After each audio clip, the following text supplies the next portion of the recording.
पति की मौत के बाद मैं बिल्कुल अकेली पड़ गई थी और ये तन्हाई मुझे हर रात काट खाने को दौड़ती थी। अभी मेरी उम्र ही क्या थी, सिर्फ 19 साल। इस दौर में तो जज्बातों का समंदर अपने उफान पर होता है और मैं इतनी बदकिस्मत थी कि मेरा पति मुझे जवानी में ही हमेशा के लिए छोड़ गया था। यही सब सोचते हुए मैं बार बार करवटें बदल रही थी कि तभी अचानक मुझे ऐसा लगा कि जैसे मेरे बिस्तर के पास कोई खड़ा हुआ है। मैं जैसे ही डर से चीखने को हुई, उसने मेरा मुंह बंद कर दिया, जिससे मुझे उसकी मजबूती का एहसास हुआ। उसके बाद उसने जो हरकत शुरू की, मैं दंग रह गई। पहले तो मैं विरोध करती रही, लेकिन उसकी ताकत के सामने मैं कमज़ोर सी लड़की आखिर कब तक टिकती। मैं बहुत तकलीफ़ में थी, लेकिन फिर मुझे धीरे धीरे ये वही बात थी कि महीनों से सूखी ज़मीन को घनघोर बारिश मिल जाए तो वो पानी की हर बूंद को खुद में समा लेती है। पूरी रात सुबह जल्दी उठकर मैं फटाफट किचन का काम निपटा रही थी, क्योंकि मुझे अपने पति के लिए टिफ़िन तैयार करना था। मेरे पति हर रोज़ मजदूरी ढूंढने के लिए जाते थे, जिसके लिए उन्हें शहर जाना होता था और वो रात तक ही लौट पाते थे। मैं इस घर की मझली बहू हूँ। मेरे जेठ और देवर तो फैक्ट्री में काम करते हैं, उन्हें वहाँ अच्छी तनख्वाह मिलती है, लेकिन क्योंकि मेरे पति बिल्कुल भी पढ़े लिखे नहीं हैं, इस वजह से उन्हें फैक्ट्री में काम नहीं मिला और इसीलिए उन्हें मजदूरी करनी पड़ रही है। कहते हैं एक औरत की इज्जत उसके पति की कमाई से ही ससुराल में होती है। जिनकी कमाई जितनी कम, उसकी औकात भी उतनी कम। ठीक वही हाल मेरा भी यहाँ पर है। इस वजह से घर का ज़्यादा से ज़्यादा काम मुझे अकेले ही करना पड़ता है। ना तो मेरी जेठानी मेरा हाथ बटाती है और ना देवरानी। बस इस घर में अगर कोई मुझे अपना लगता है तो वो सिर्फ मेरी सास है। सिर्फ एक वही है जो मुझे और मेरे पति को पैसों में नहीं तोलती हैं। हर दिन की तरह रात होते ही मैं सारा काम निपटा कर अपने पति का बेसब्री से इंतजार कर रही थी कि तभी अचानक से बाहर शोर मचने की आवाज़ें आने लगीं। मुझे लगा कि ना जाने गांव में ऐसा क्या हो गया है। मैंने तुरंत ही जब खिड़की से झांक कर देखा तो पाया कि मेरे घर में धीरे धीरे काफ़ी लोग आने लगे थे। ये देखकर मैं सकते में आ गई कि भला गांव के इतने सारे लोग मेरे घर में क्यों आ रहे हैं। मैं जैसे ही कमरे से बाहर निकली तभी मेरी नज़र सामने पड़ी और मेरे पांव वहीं जम गए, क्योंकि कुछ लोग अपने कंधों पर किसी इंसान को लादे हुए ला रहे थे, जो कि सफ़ेद कफन में लिपटा हुआ था। ये सब देखकर हम सभी घरवाले हक्के बक्के रह गए। मेरे ससुर ने तुरंत ही भागकर उस कफन को जैसे ही उठाया तो सबके पैरों तले से ज़मीन निकल गई थी, क्योंकि उस दिन मेरी तो दुनिया उजड़ गई थी। मेरे पति की लाश मेरी आंखों के सामने पड़ी हुई थी।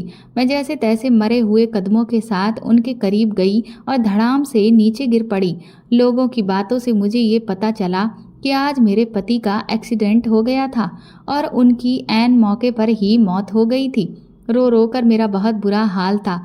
कहाँ तो मैं अपने पति का इतनी बेसब्री से इंतजार कर रही थी और कहाँ मेरे पति मुझे हमेशा के लिए छोड़कर चले गए थे और एक ऐसा इंतजार दे गए थे जो अब सारी जिंदगी खत्म नहीं होने वाला था।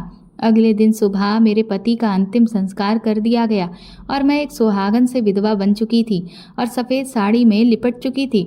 हर कोई बस मुझे देख देख कर ही रो रहा था कि इस बेचारी के तो कर्म ही फूट गए, जो साल भर की शादी में ही ये विधवा हो गई। अभी इसकी उम्र ही क्या है, 19 साल की भरी पूरी जवान लड़की है। अभी तो इसने ठीक से कुछ देखा समझा भी नहीं और इसकी ज़िंदगी बर्बाद हो गई। मैं सबकी बातें सुन तो रही थी, लेकिन ऐसा लग रहा था कि जैसे मुझे कुछ भी महसूस नहीं हो रहा है।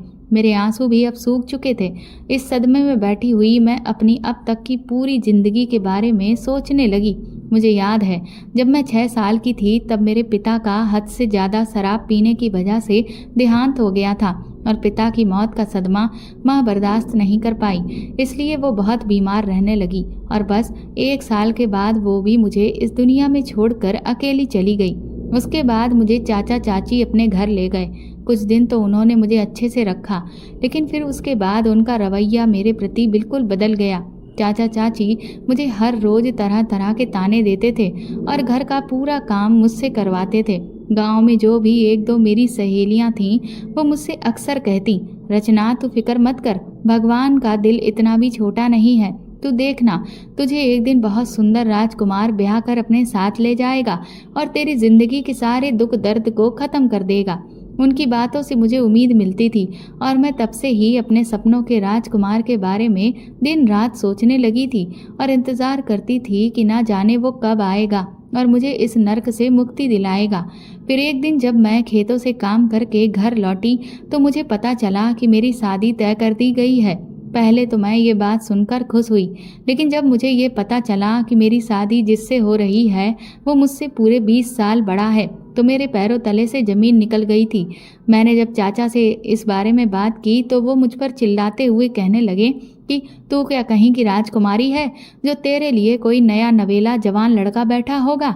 हमारे पास इतना दहेज नहीं है जो तेरे लिए हम कोई हीरो ढूंढ के लाएं, इसीलिए बड़ी मुश्किल से ये रिश्ता मिला है। चुपचाप इससे शादी कर ले और अपने ससुराल जाकर अपना घर संभाल।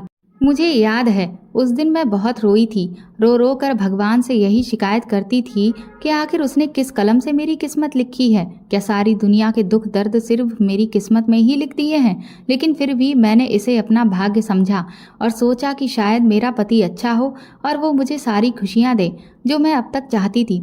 शादी के बाद विदा होकर जब मैं इस घर में आई तो यहाँ सास ससुर जेठ जेठानी देवर देवरानी सब मौजूद थे और तब मुझे जो बात पता चली उसने मुझे एक और झटका दिया।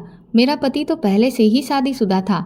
उसकी पहली पत्नी अपने बच्चे को पैदा करते वक्त इस दुनिया को छोड़कर चली गई थी और फिर कुछ दिनों के बाद वो बच्चा भी स्वर्ग सिधार गया था। ये सब सुनकर तो मेरे बच्चे कुचे अरमान भी खत्म हो गए थे। मैंने कभी नहीं सोचा था कि मेरी शादी एक शादीशुदा आदमी से कर दी जाएगी, जबकि मैं सिर्फ 19 साल की थी और दिखने में मैं बहुत खूबसूरत थी। पूरे गांव में मुझसे ज़्यादा खूबसूरत लड़की कोई भी नहीं थी, जबकि मेरा पति बिल्कुल मेरे रंग के विपरीत था।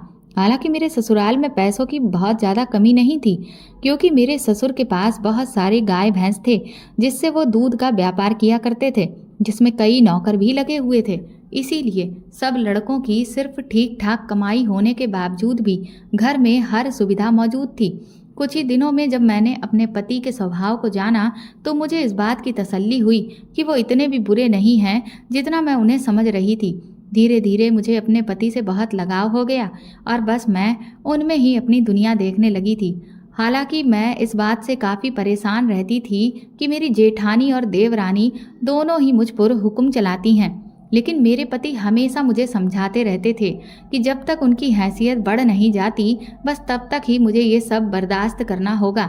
मेरी जेठानी और देवरानी मुझसे बहुत जलती थी, क्योंकि घर में जो कोई भी आता वो हमेशा मेरी बहुत तारीफ करता था, क्योंकि मैं सबसे सुंदर थी। इस बात से वो दोनों जल भुन कर खाक हो जाती थीं और इसीलिए वो दोनों मिलकर मुझे परेशान करने का कोई भी मौका नहीं चूकती थीं। लेकिन मेरी सास हमेशा मेरा ख्याल रखने की कोशिश करती थी। मैंने कभी माँ के प्यार को उतना करीब से तो नहीं जाना था, लेकिन सास से मिलने के बाद मेरे जीवन में माँ की कमी दूर हो गई थी। जैसे तैसे मैंने सारी चीज़ों को अपना लिया था और खुशी खुशी अपने पति के साथ रह रही थी। लेकिन शायद भगवान को मेरी खुशियाँ रास नहीं आईं और इसीलिए उन्होंने मेरे पति को मुझसे छीन लिया था। इधर 2 दिन बीते ही थे कि तभी मेरी जेठानी और देवरानी इस बात का शोर मचाने लगी कि अब तो इसका पति जिंदा नहीं है, तो फिर अब ये हमारे घर पर रहकर क्या करेगी, इसे इसके मायके भेज दिया जाए। उनकी ये बात उनके पतियों को भी ठीक लगी और फिर ये बात मेरे ससुर तक पहुंची। लेकिन मैं तो ये सब सुनकर बुरी तरह से घबरा गई थी, क्योंकि मैं यहाँ से अब नहीं जाना चाहती थी। इसकी 2 वजह थी। एक तो मेरे पति की ढेर सारी यादें इस घर से जुड़ी हुई थीं। दूसरा, पहले ही चाचा चाची के जुल्मों को मैं जैसे तैसे बर्दाश्त करती थी और अब जब मैं विधवा बनकर वहां पहुंचूंगी तब तो वो मेरे साथ सारी हदें ही पार कर देंगे। मेरे ससुर को भी ये बात ठीक लगी और उन्होंने मेरी सास से कहा कि वो मुझे मेरे मायके वापस छोड़ आएं। हालांकि मेरी सास का दिल तो नहीं था, क्योंकि वो मुझे अपने साथ ही रखना चाहती थी, लेकिन अपने पति के आगे वो भी कुछ बोल नहीं पाईं और इसीलिए उन्होंने मेरा सामान बांध दिया।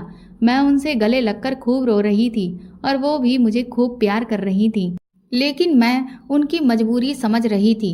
सच कहा है किसी ने, एक औरत का कोई भी घर नहीं होता, ना तो उसका मायका होता है और ना ससुराल।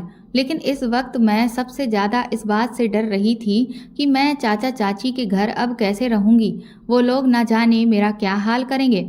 शाम को जैसे ही मेरी सास मुझे मेरी चाची के घर लेकर पहुंची तो पहले तो उन लोगों ने कुछ देर अच्छा बनने का नाटक किया, लेकिन जब उन्हें ये पता चला कि मेरी सास मुझे उनके घर हमेशा हमेशा के लिए छोड़ने को आई हैं, तब उन्होंने अपना असली रूप दिखा दिया और मुझे अपने घर में रखने से साफ इनकार कर दिया। मेरी चाची ने कहा कि मैंने तो जैसे तैसे इसकी शादी इसलिए की थी ताकि हमारा इससे पिंड छूट सके। अब हम इसे दोबारा अपने सर पर नहीं बिठा सकते। मेरी सास ने उन्हें बहुत समझाया कि अगर आप इसे नहीं रखेंगे तो फिर ये कहाँ जाएगी। तो चाचा चाची ने साफ कह दिया कि चाहे जहाँ जाए, चाहे किसी कुएं में कूद जाए या नहर में गिर जाए, लेकिन हमारे घर में इसको रखने के लिए अब कोई जगह नहीं है। हमें माफ़ कर दीजिए। ये सुनकर मेरे पैरों तले से जमीन निकल गई थी। उन लोगों ने मेरी सास की भी कोई बात नहीं सुनी और हम दोनों को ही अपने घर से निकाल कर हमारे मुंह पर दरवाज़ा बंद कर दिया। मैं फपक फपक कर रो रही थी और बार बार भगवान से यही कह रही थी कि आखिर तूने मुझे ऐसा जीवन क्यों दिया। जब मेरे माँ बाप को अपने पास बुला लिया था तो मुझे भी बुला लिया होता। मुझे क्यों इतने कष्ट झेलने के लिए जिंदा रखा है। मैंने अपनी सास से कहा कि आपकी मजबूरी भी मैं अच्छे से समझती हूँ, इसलिए आप अपने घर लौट जाइए। मेरा जो होगा सो होगा, मैं देख लूँगी। कुछ देर तो मेरी सास खामोश रहीं, लेकिन फिर उन्होंने मेरा सामान उठा लिया और मेरा हाथ थाम लिया। मैं हैरत में पड़ गई कि आखिर मेरी सास करने क्या वाली हैं। वो एक बार फिर से मुझे लेकर उसी घर में पहुंच गई थी जहां मैं 1 साल पहले विदा होकर आई थी। जैसे ही मैंने अपनी सास के साथ उस घर में वापस कदम रखा तो सारे घर वाले हैरत से हम दोनों को देख रहे थे।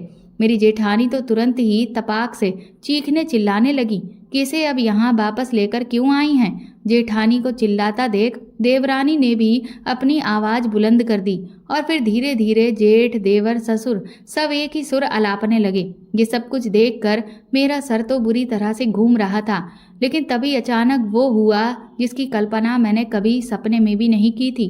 मेरी सास इतनी जोर से चिल्लाई कि सबकी आवाज़ एक बार में ही बंद हो गई। यहाँ तक कि मेरे ससुर भी बिल्कुल खामोश हो गए। मेरी सास का चेहरा गुस्से से जल रहा था, उनकी आंखें बुरी तरह से लाल हो चुकी थी। उन्होंने सबको अपना फैसला एक सांस में सुना दिया कि मेरी इस बहू को अगर घर से निकालने की किसी ने भी कोशिश की तो वो फिर अपना इस घर से बाहर जाने का रास्ता नाप ले। मेरा बेटा इस दुनिया में नहीं है तो क्या हुआ, उसकी पत्नी यहीं रहेगी। मैं जानती हूँ कि मेरा बेटा मेरी बहू से कितना प्रेम करता था और मैं भी अपनी बहू को बहुत चाहती हूँ। मैं उसकी आत्मा को दुख नहीं पहुँचा सकती। ये घर मेरे पति की कमाई से चलता है, ना कि तुम दोनों के पतियों की कमाई से। तो अपनी बहू को खिलाने का दम मैं आज भी रखती हूँ। उन्होंने गुस्से से ससुर जी की तरफ देखते हुए कहा कि अगर मेरे इस फैसले के खिलाफ कोई भी गया तो मैं अपनी बहू के साथ इस घर को छोड़कर चली जाऊंगी। सास के इस फैसले को सुनकर मेरे ससुर सुन्न रह गए और फिर उनके मुंह से दोबारा कोई भी आवाज़ नहीं निकली। जब बाकी सब ने देखा कि ससुर की ही हालत खराब हो गई है तो बाकियों की भी फिर दोबारा बोलने की हिम्मत नहीं हुई। उस दिन मेरे लिए मेरी सास चट्टान बनकर खड़ी हो गई थी और मुझे इस जालिम दुनिया से उन्होंने बचा लिया था। अब मैं अपने पति के घर में चुपचाप रह रही थी, लेकिन अब मुझे अपनी जेठानी और देवरानी की जली कटी पहले से भी ज़्यादा सुनने को मिलती रहती थी।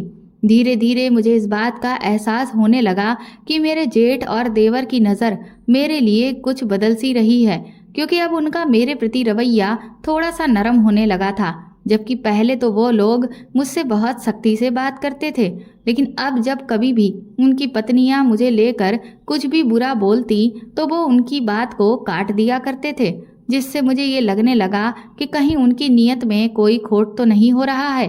क्योंकि एक जवान विधवा औरत जिस पर उसके पति का साया ना हो वो कहीं से भी सुरक्षित नहीं होती है। इसी बीच मेरी सास के साथ एक हादसा हो गया। वो छत से लड़खड़ाकर गिर गईं और उनके शरीर में ऐसी चोट आई कि वो बिल्कुल बिस्तर से ही लग गईं और धीरे धीरे उन्हें चलने फिरने यहाँ तक कि बोलने में भी तकलीफ होने लगी। सास की इस कदर हालत खराब होने से मेरी जेठानी और देवरानी के तेवर अब और भी ज़्यादा बढ़ चुके थे। अब तो वो घर में खूब अपनी मनमानी करने लगी थी और मुझ पर और भी ज़्यादा हुक्म चलाने लगी थी। लेकिन मैं दिन रात अपनी सास की सेवा में लगी रहती थी ताकि वो जल्द से जल्द ठीक हो जाएं। इसी सबके बीच एक रात जब मैं अपने कमरे में लेटी हुई अपने पति को याद करके करवटें बदल रही थी, तभी अचानक मुझे ऐसा लगा कि जैसे मेरे कमरे में बिस्तर के पास कोई खड़ा हुआ है। जैसे ही मुझे इस बात का एहसास हुआ, मैं तुरंत ही डर के मारे उठकर बैठ गई और चीखने ही वाली थी कि तभी उस आदमी ने मेरे मुंह पर कस के हाथ रख दिया और मेरी चीख गले में घुटकर ही रह गई। उस आदमी के हाथ में बहुत मजबूती थी, जिस वजह से मैं जरा सी आवाज़ भी नहीं कर पाई। और फिर तो उसने जो हरकत शुरू की, उससे मेरे होश उड़ गए। मैं समझ गई कि उसकी नीयत ठीक नहीं है। मैंने जब उसका विरोध किया तो उसने एक बड़ा सा चाकू निकाला और मेरी गर्दन पर रख दिया और बड़ी ही अजीब सी खरखरी आवाज़ में बोला कि अगर मेरी बात नहीं मानी तो अपनी जान से हाथ धो बैठोगी। इतना बड़ा चाकू देखकर मेरी तो दम ही निकल गई थी और डर के मारे मैंने फिर सब कुछ वही किया जैसा वो कहता रहा। मेरी आंखों से लगातार आंसू बह रहे थे, लेकिन उस पर कोई भी असर नहीं था। मुझे तो ये भी नहीं पता था कि मेरी इज्जत खराब करने वाला वो इंसान कौन है। कुछ घंटे के बाद अपनी इच्छा पूरी करके वो चुपके से मेरे कमरे से बाहर चला गया और मैं यहाँ अपना सर पकड़कर बैठ गई। न जाने अब और मेरे साथ कितना बुरा होना था। मैं इस वक्त दर्द से तड़प रही थी, पर मैं किसी से भी कुछ नहीं कह सकती थी। जैसे तैसे मैंने अपनी हालत ठीक की। सुबह जब मैं उठी तो मुझे बुखार आ गया था, लेकिन उस घर में किसी को भी मुझसे कोई मतलब नहीं था, इसलिए इतनी तेज बुखार में भी मैं घर का सारा काम अकेले ही कर रही थी कि तभी किचन में मेरे जेठ आ गए और मुझसे पूछने लगे कि तुम्हारी तबीयत आज कुछ ठीक नहीं लग रही है रचना, क्या बात है। उनकी आवाज़ सुनकर मैं बुरी तरह से सहम गई और मुझे समझ नहीं आ रहा था कि आज अचानक मेरे जेठ को मेरी इतनी फिक्र कैसे हो गई। मैं घूंघट में से आंखें फाड़े हुए उन्हें देख रही थी और सोच रही थी कि कहीं रात को मेरे साथ वो हरकत करने वाला मेरा जेठ तो नहीं है। मैं खामोशी से खड़ी अभी ये सब सोच ही रही थी कि तभी अचानक मेरा जेठ मेरी तरफ बढ़ा और बोला कि तुम्हें दवाई ला दूं क्या। ये देखकर मेरे हाथ में पकड़ा हुआ बर्तन डर की वजह से छूट गया और बहुत तेज आवाज़ पूरे किचन में गूंज गई, जिससे जेठानी दौड़ती हुई किचन में आ गई। जेठानी को किचन में देख मेरा जेठ सकपका गया और तुरंत ही ऐसे नाटक करने लगा कि जैसे वो पानी पीने के लिए आया था। जेठानी मुझ पर चिल्लाने लगी कि मैं कोई काम ठीक से क्यों नहीं करती हूँ। इतने में जेठ वहाँ से दुम दबाकर भाग चुका था। काम निपटाकर जब मैं अपनी सास के पास गई तो मुझे बहुत रोना आ रहा था। मेरा मन तो कर रहा था कि मैं उन्हें खुद पर बीती हुई हर बात बता दूं, लेकिन मैं मजबूर थी। मैं किसी से कुछ भी नहीं कह सकती थी। भला मैं किस पर इल्ज़ाम लगाती। एक तो वो जैसे तैसे सबसे लड़कर मुझे अपने घर में रख रही थी, और अगर मैं उनके बेटों पर ही इल्ज़ाम लगा देती तब तो मेरे सर पर जो छत है वो भी छिन जाती। रात को जब सारा काम निपटा कर मैं अपने कमरे में वापस जा रही थी, तभी मेरा देवर अचानक मेरे पास आया और बोला, भाभी मैं ये कुछ जलेबियाँ लाया था। मुझे पता है कि आपको मीठा खाना पसंद है, ये आप खा लीजिएगा, लेकिन आप अपनी देवरानी से कुछ भी मत कहिएगा, वरना वो खाम मुझसे लड़ लड़ के मेरा दिमाग खा लेगी। देवर की इस हरकत पर मैं उसे भी आंखें फाड़े देख रही थी, क्योंकि जब से मैं इस घर में आई थी आज तक मेरा देवर मेरे लिए कुछ भी नहीं लाया था, पर आज पहली बार वो मुझे जलेबियां खिला रहा था। लेकिन क्यों? क्या कहीं मेरे साथ ये सब कुछ करने वाला मेरा देवर तो नहीं था? मैंने तुरंत ही उससे जलेबियों के लिए मना कर दिया और भागती हुई अपने कमरे में आ गई और दरवाजे को अंदर से बंद कर लिया। मुझे तो समझ ही नहीं आ रहा था कि मेरे साथ ये सब कुछ करने वाला आखिर कौन है, लेकिन मैंने सोच लिया कि अब मैं अपना दरवाज़ा रात को बंद ही रखूंगी ताकि कोई मेरे कमरे में ना आ सके। इसके बाद मैं इत्मीनान से अपने बिस्तर पर लेट गई।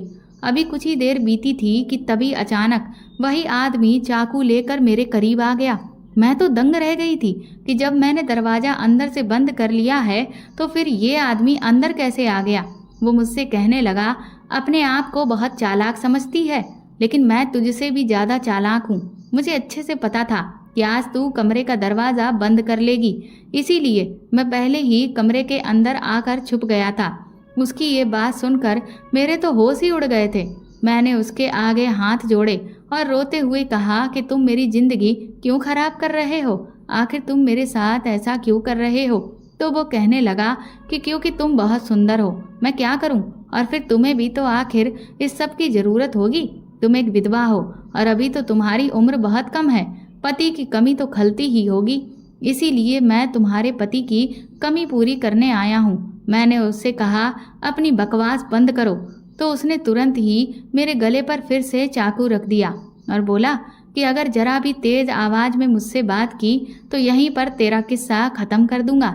डर के मारे मेरी हालत खराब हुई जा रही थी और फिर मेरे साथ वही हुआ जो पिछली बार हुआ था, लेकिन इस बार उसने मेरे साथ जो चाल चली वो तो मैंने कभी सपने में भी नहीं सोची थी। उसने अपने फ़ोन से मेरी एक ऐसी तस्वीर निकाल ली जिससे मेरी ज़िंदगी तबाह हो जाती। वो मुझसे कहने लगा कि अब आज के बाद अगर तुमने अपने कमरे का दरवाज़ा बंद किया तो मैं सब जगह ये फ़ोटो दिखा दूंगा, और फिर तुम तो अच्छे से जानती ही हो कि एक औरत पर उंगलियां उठाने वालों की कमी नहीं है, और अगर वो औरत विधवा हो तब तो लोगों को बैठे बिठाए मौका मिल जाता है। वैसे भी इस घर में कोई नहीं चाहता कि तुम यहाँ पर रहो, और इसके बाद तो सबको मौका मिल जाएगा कि विधवा होने के बाद अपने मरे हुए पति का नाम खराब कर रही है और सब जगह घर वालों की बदनामी कर रही है। फिर तो सब तुझे धक्के मार कर यहाँ से निकाल देंगे। इसलिए तेरी भलाई अब इसी में है कि जैसा मैं कहता जाऊं चुपचाप तू वैसा करती जा। इसके बाद वो फिर से चुपचाप मेरे कमरे से चला गया और मैं पूरी रात रोती रही। न जाने कौन मेरा दुश्मन बना बैठा था। मैं उस दिन को कोसने लगी जब मेरी सास मुझे इस घर में लेकर आई थी। मुझे नहीं पता था कि इस घर के आदमी इतना घटिया मंसूबा पाले हुए बैठे हैं। उन्हें जरा सी भी शर्म नहीं आ रही कि मैं उनके घर की बहू हूँ। सबसे बड़ा दुख ये था कि मैं अपनी इस तकलीफ के बारे में किसी से कुछ भी नहीं कह सकती थी, और अब तो मैं बुरी तरह से फंस चुकी थी, क्योंकि अगर मैं खुद को बचाने के लिए कोई भी कदम उठाती तो वो आदमी मेरी हर जगह बदनामी कर देता और मुझे कहीं का भी नहीं छोड़ता। मैंने इस बारे में बहुत सोचा तो मुझे ये ख्याल आया कि मेरी सास तो वैसे ही हर वक्त बिस्तर पर रहती हैं और उनके ज़्यादातर काम मैं ही करती हूँ, तो क्यों ना मैं अपनी सास के कमरे में ही सोने लगूं, तो इससे वो आदमी मेरे साथ कुछ गलत नहीं कर पाएगा। मुझे ये ख्याल बहुत अच्छा लगा। इसलिए जब अगले दिन रात हुई तो मैंने अपने ससुर जी से कहा कि सासू माँ की तबीयत ठीक नहीं है, तो मैं अब उनके कमरे में ही सोया करूँगी, ताकि रात में अगर उन्हें कोई भी दिक्कत समस्या लगती है तो मैं उनका ख्याल रखने के लिए हर वक्त उनके साथ रहूँगी। लेकिन मेरे ससुर ने मुझे सास के साथ लेटने से मना कर दिया। मैंने ससुर को समझाने की बहुत कोशिश की, पर वो कहने लगे कि दिन भर तुम उनका ख्याल रखती हो, बस उतना ही काफ़ी है। रात को मैं खुद अपनी पत्नी का ख्याल रख सकता हूँ। मेरी सास ने भी ससुर से कहा कि अगर वो रुकना चाहती है तो रुकने दो, तो ससुर कहने लगे कि तुम पहले ही अपनी बहुत मनमानी कर चुकी हो। तुम्हारी एक बात मान लेने का मतलब ये नहीं है कि अब मैं तुम्हारी हर बात मानूंगा, इसीलिए चुपचाप लेटी रहो। ससुर का गुस्सा देखकर मैं कमरे से बाहर आ गई और यही सोचने लगी कि भला ससुर इस बात पर इतना जोर क्यों दे रहे हैं कि मैं अपने कमरे में ही लेटूं। क्या ससुर भी वो हो सकते हैं जो मैं सोच रही हूँ? मैं अपना सर पीटने लगी थी। वो आदमी ना जाने कौन था जिस वजह से मुझे अब इस घर के हर आदमी पर शक हो रहा था, क्योंकि नज़र तो अब मुझे इनमें से किसी की भी ठीक नहीं लग रही थी, लेकिन कोई तो था जो मेरी तन्हाई का फ़ायदा उठा रहा था। मुझे अपने कमरे में जाते हुए बहुत डर लग रहा था, क्योंकि मैं जानती थी कि अब कमरे में जाने के बाद एक बार फिर से मेरे साथ क्या होने वाला है। मेरी तो जेठानी और देवरानी भी इतनी अच्छी नहीं थी जो मैं उनसे ये कह सकती कि आज वही मेरे साथ कमरे में सो जाएं, और बाहर आंगन में भी मैं लेट नहीं सकती थी। मैं भगवान से दुआ करने लगी कि वो कोई चमत्कार कर दे और मुझे बचा ले, लेकिन ऐसा कुछ भी नहीं हुआ। उस रात भी मैं उस तकलीफ से गुजरी, और फिर तो ये अब हर रोज का हो गया था, जिस वजह से दिन ब दिन मेरी सेहत बिगड़ती जा रही थी। महीनों बीत गए, लेकिन मैं ये जान ही नहीं पा रही थी कि वो कौन है आखिर। इधर मेरी सास अब पहले से काफ़ी ठीक हो गई थी और वो धीरे धीरे चलने फिरने भी लगी थी। फिर एक दिन जब मैं किचन में काम कर रही थी तो मैं चक्कर खाकर धड़ाम से गिर गई। जब मेरी आंख खुली तो अपनी सास और गांव की डॉक्टरनी को सामने बैठा पाया। मेरी सास का चेहरा उतरा हुआ था और डॉक्टरनी भी बड़ी अजीब नज़रों से मुझे देख रही थी। मैंने अपनी सास से पूछा कि मुझे क्या हुआ था, तो मेरी सास की आंखों में आंसू आ गए और वो मुझे थोड़ा गुस्से में बोली, रचना, मैंने तुम्हें हमेशा अपनी बहू कम और बेटी ज़्यादा माना, लेकिन मुझे तुमसे ये उम्मीद कभी नहीं थी। मैं तुम्हें इस घर में अपने बेटे के ना होते हुए भी सिर्फ इसलिए लेकर आई क्योंकि मेरा बेटा तुमसे बहुत प्यार करता था। लेकिन तुम मेरे बेटे से प्यार नहीं करती हो। तुमने मेरे बेटे को धोखा दिया है। मैंने अपनी सास से कहा कि ये आप क्या कह रही हैं माँ जी, ऐसा कुछ भी नहीं है। मैं भी उनसे बहुत प्यार करती हूँ। आज भी मैं उन्हें बहुत याद करती हूँ। मेरी सास कहने लगी, झूठ बोलती हो तुम। अगर ऐसा होता तो तुम किसी और से गलत रिश्ता नहीं रखती। सास के मुंह से ये बात सुनकर मेरे पैरों तले से जमीन निकल गई थी। मैंने उनसे कहा कि आप गलत समझ रही हैं, ऐसा कुछ भी नहीं है। तो मेरी सास कहने लगी कि मैं गलत समझ रही हूँ। तुम अब किसको बेवकूफ़ बनाने की कोशिश कर रही हो? सबने मुझे घर में कहा कि अब ये लड़की विधवा हो गई है, इसीलिए इसे घर में रखना बिल्कुल भी ठीक नहीं है। लेकिन फिर भी सबके खिलाफ जाकर मैंने तुम्हें इस घर में रखा। और तुमने क्या किया? मेरी ही नाक के नीचे रहते हुए तुम मुझे धोखा दे रही थी और अपनी मनमानी कर रही थी। अरे अगर तुम्हारी इतनी ही ख्वाहिशें थी तो तुम मुझे सामने से आकर कह सकती थी कि मैं दूसरी शादी करना चाहती हूँ। और वैसे भी तुम्हें थोड़ी सी भी तसल्ली नहीं थी। अभी तुम्हारे पति को मरे हुए 9 महीने भी नहीं गुजरे हैं। मैं तो खुद तुम्हारे लिए दूसरा लड़का ढूंढ रही थी ताकि तुम्हारी बाकी की बची हुई जिंदगी किसी के सहारे से कट सके। ये तो मैं भी अच्छे से जानती हूँ कि तुम्हारी अभी उम्र ही क्या है। अभी तो तुम्हारे आगे बहुत लंबी जिंदगी पड़ी है और हर इंसान को एक सहारे की जरूरत होती है। इसीलिए मैं भी तुम्हारे लिए कोई ढंग का रिश्ता देख रही थी ताकि तुम्हें वो सारी खुशियां मिल सकें जो अब तक नहीं मिल पाई। लेकिन तुम्हें तो तसल्ली ही नहीं थी। मुझे नहीं पता था कि तुम इस कदर बेताब हो। शर्म आनी चाहिए तुम्हें। और मुझे भी शर्म आ रही है आज कि मैंने तुम्हें अपनी बेटी जैसा समझा। सास की ये बातें मेरे कानों में लावा जैसी घुल रही थी। मैं रो रो कर उनके सामने हाथ जोड़ने लगी कि कम से कम आप तो मुझे गलत मत समझिए, क्योंकि मैंने आपका विश्वास नहीं तोड़ा है। मैंने कभी मर्यादा नहीं लांघी। तभी डॉक्टरनी साहिबा बोली कि लेकिन रचना, इस वक्त तुम पेट से हो, बिना मर्यादा लांघे तुम पेट से कैसे हुई? डॉक्टर की ये बात सुनकर मेरे तो होश ही उड़ गए थे। और तभी फिर मुझे वो पूरा वाकया याद आने लगा जो हर रात मुझ पर बीतता है। मैं रोए चली जा रही थी, लेकिन मेरे मुंह से एक शब्द भी नहीं फूट रहा था। मेरी सास ने डॉक्टरनी के आगे हाथ जोड़कर कहा कि आप इस बात को अपने तक ही रखिएगा, क्योंकि ये मेरी घर की इज्जत का सवाल है। डॉक्टरनी ने भी मेरी सास को वादा किया कि वो ये बात कभी किसी से नहीं कहेंगी, लेकिन ये ऐसी बात है जो छुपाए नहीं छुपेगी। एक ना एक दिन तो ये सबके सामने आ ही जानी है। इतना कहकर डॉक्टरनी वहां से चली गई और मेरी सास मुझसे बोली कि अब तुम अपने ये घड़ियाली आंसू बहाना बंद कर दो, क्योंकि तुमने जो किया है उसका नतीजा अब सामने आ चुका है। मैंने अपनी सास का हाथ पकड़ लिया और उनसे कहा, माँ जी, आपको नहीं पता, लेकिन मैं कितने दिनों से क्या कुछ झेल रही हूँ। मैंने अब तक अपना मुंह सिर्फ इसलिए बंद रखा क्योंकि मुझे लगा कि कहीं इस घर का सर्वनाश ना हो जाए। मेरी इस बात को सुनकर मेरी सास दंग रह गई। वो कहने लगी कि आखिर तुम कहना क्या चाहती हो? फिर मैंने उन्हें अब तक जो भी मुझ पर बीत रही थी सारी बातें सच सच बता दी, जिसे सुनकर उनके होश उड़ गए। वो मुझसे कहने लगी कि तुम जानती भी हो रचना कि तुम क्या कह रही हो। तुम इस घर के आदमियों पर, यानी मेरे बेटों और मेरे पति पर इल्जाम लगा रही हो। इसका नतीजा बहुत बुरा हो सकता है। मैंने कहा कि मैं सच कह रही हूँ माँ जी, आप मेरी बात का विश्वास करिए। लेकिन मुझे अभी तक सिर्फ शक ही है। मुझे इस बात का पता नहीं है कि आखिर मेरे साथ ये सब करने वाला वो कौन है। मेरी इस बात पर मेरी सास मुझ पर जोर से चिल्लाई कि अपनी बकवास बंद करो। गुलछर्रे तुमने उड़ाए हैं, बेशर्मी की हद तुमने पार की और इल्जाम तुम मेरे पति और बेटों पर लगा रही हो। चरित्र में तुम्हारे खोट है, उनके नहीं। अगर उन लोगों के मन में कोई भी ऐसी बात होती तो जब मैं तुम्हें इस घर में लेकर आई थी तो वो खुशी खुशी तुम्हें अपना लेते, लेकिन उनमें से कोई भी तुम्हारे इस घर में रहने से कभी खुश नहीं था। मैंने अपनी सास से कहा कि मैं मानती हूँ माँ जी कि उस वक्त कोई मुझे यहाँ रखना नहीं चाहता था, लेकिन यहाँ रहने के कुछ ही दिनों के बाद सबका व्यवहार मेरे प्रति बिल्कुल बदल गया था।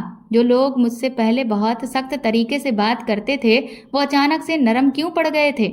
इस पर मेरी सास कहने लगी कि अब मुझे तुम्हारी किसी भी बात पर कोई विश्वास नहीं है, इसलिए अब तुम अपना सामान बांधो और कल सुबह सबके उठने से पहले इस घर को छोड़कर हमेशा हमेशा के लिए चली जाओ, क्योंकि अब मैं तुम्हारी शकल भी नहीं देखना चाहती हूँ। इतना कहकर मेरी सास तो चली गई थी, लेकिन मुझ पर बिजली गिर चुकी थी। अब तक इस घर में मेरी सास की वजह से ही मैं रह पा रही थी, पर आज उन्होंने ही मुझे घर से जाने को कह दिया था। मुझे समझ नहीं आ रहा था कि भला मैं अब कहाँ जाऊंगी। और अब तो मैं अकेली नहीं थी, मेरे साथ तो एक दूसरी जिंदगी भी जुड़ चुकी थी। लेकिन मुझे तो यह भी नहीं पता था कि मेरे पेट में पलने वाला ये पाप किसका है। मैं रो रो कर भगवान के आगे मौत की गुहार लगा रही थी, क्योंकि अब मेरे बर्दाश्त की हद हो चुकी थी। लेकिन शायद ऊपर वाले को मुझ पर रहम ही नहीं आ रहा था। मैंने अपना सारा सामान बांध लिया था, क्योंकि सुबह सबके उठने से पहले मुझे ये घर छोड़ना था। लेकिन मुझे नहीं पता था कि मैं आखिर जाऊंगी कहाँ। पर मैंने सोच लिया था कि अब मैं अपनी जिंदगी को ख़त्म कर लूंगी, क्योंकि ऐसी जिंदगी जीने का अब कोई फायदा नहीं था। इधर जैसे ही रात हुई, तभी वो आदमी अपने मंसूबों को पूरा करने के लिए मेरे कमरे में आ गया और उसने मुझे फिर से धमकाना शुरू कर दिया। लेकिन अब मैं पूरी तरह से त्रस्त हो चुकी थी, इसीलिए मैं भी उससे भिड़ गई।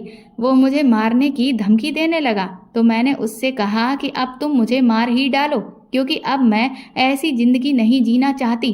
पर उस पर तो जैसे किसी बात का कोई असर ही नहीं था। वो ताकतवर था, इसलिए उसने कुछ ही मिनट में मुझ पर काबू कर लिया और फिर से वही सब मेरे साथ।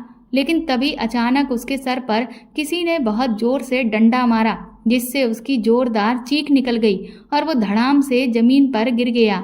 मैंने तुरंत ही अपनी हालत ठीक की और जब कमरे की लाइट जलाई तो देखा कि वो आदमी जमीन पर बुरी तरह से तड़प रहा था।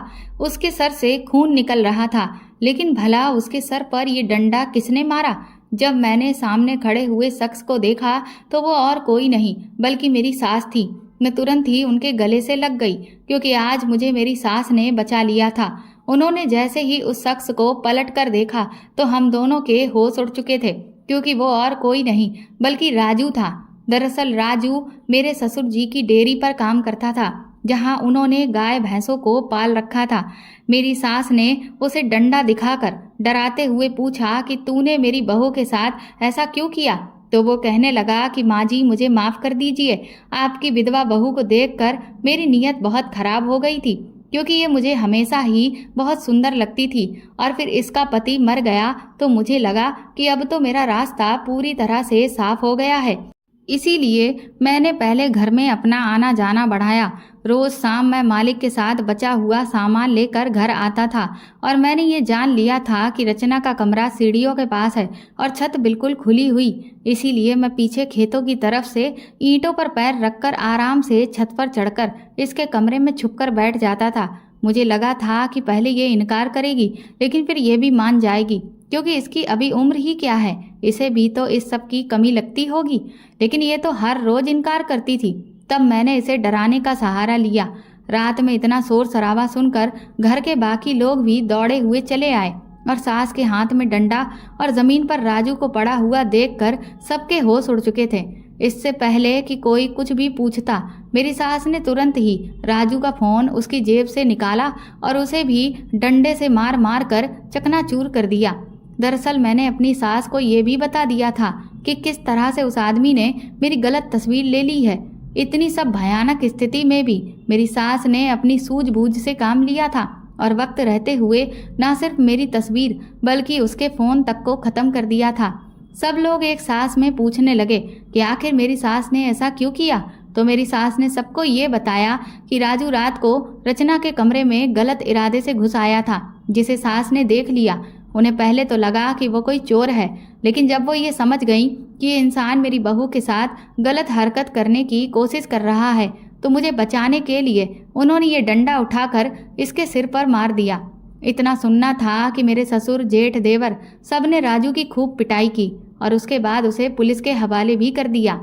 जब सब कुछ निपट गया तो मैंने अपनी सास से पूछा कि आपने तो मुझे घर से निकल जाने का फरमान सुना दिया था और आपको तो मुझ पर विश्वास भी नहीं था।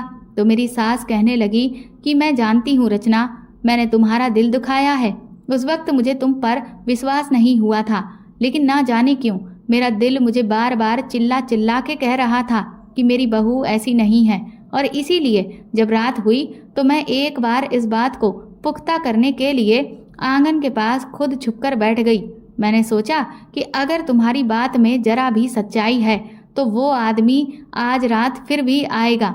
मैंने अच्छे से सोच लिया था कि वो चाहे कोई भी हो, लेकिन मैं उसे छोड़ूंगी नहीं, और अगर तुम्हारी बात गलत निकलती है तो फिर मैं तुम्हें नहीं छोड़ूंगी।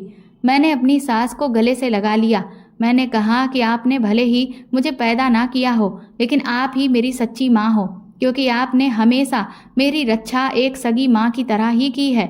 मैंने अपनी सास से कहा, लेकिन अब ये बच्चा, इसका क्या होगा माँ? कुछ ही महीनों में मेरा पेट दिखने लगेगा और फिर हर कोई मुझ पर ही लांछन लगाएगा, मुझे ही गलत समझेगा। तो मेरी सास कहने लगी कि तुम फिक्र मत करो, हमें कैसे भी करके इस बच्चे से छुटकारा पाना होगा, वरना तुम्हारी पूरी जिंदगी खराब हो जाएगी। मैं जानती हूँ कि इस सब में इस बच्चे का कोई कसूर नहीं है, लेकिन जो जिंदगी पहले से है उसे बचाने के लिए आने वाली जिंदगी को ख़त्म करना ही होगा। और फिर 3 दिन के बाद ही मेरी सास बहाना बनाकर मुझे डॉक्टरनी साहिबा के क्लिनिक पर ले गई और उनसे सारी बातें तय कर ली। डॉक्टरनी साहिबा भी बहुत समझदार थी। उन्होंने सारी बातों को अच्छे से समझा और फिर मुझे उस पाप से छुटकारा दिला दिया। कुछ दिन तक मैं और मेरी सास डॉक्टरनी साहिबा के घर पर ही रहे, जबकि घर पर सबको ये पता था कि हम दोनों सास बहू एक गुरुजी के आश्रम में कुछ दिन उनके प्रवचनों को सुनने के लिए गए हैं। इसके बाद हम घर लौट आए और कुछ समय के बाद मेरी सास ने मेरी शादी एक दूसरे आदमी से करवा दी, जिसकी पहली पत्नी का देहांत एक एक्सीडेंट में हो गया था। मेरा दूसरा पति भी बहुत अच्छा था और वो शहर में नौकरी भी करता था और वहीं रहता था। आज मैं अपने पति के साथ शहर में एक खुशहाल जिंदगी गुजार रही हूँ और अब मेरी जिंदगी से सारे कष्ट और तकलीफें दूर हो चुकी हैं, और इसका श्रेय मैं सिर्फ और सिर्फ अपनी सास को देती हूँ, जो मेरी जिंदगी में भगवान बनकर आई। तो दोस्तों, आपको ये कहानी कैसी लगी हमें कमेंट करके ज़रूर बताएं, और प्लीज़ इस कहानी को ज़्यादा से ज़्यादा शेयर और लाइक करके मेरे चैनल को सपोर्ट करें।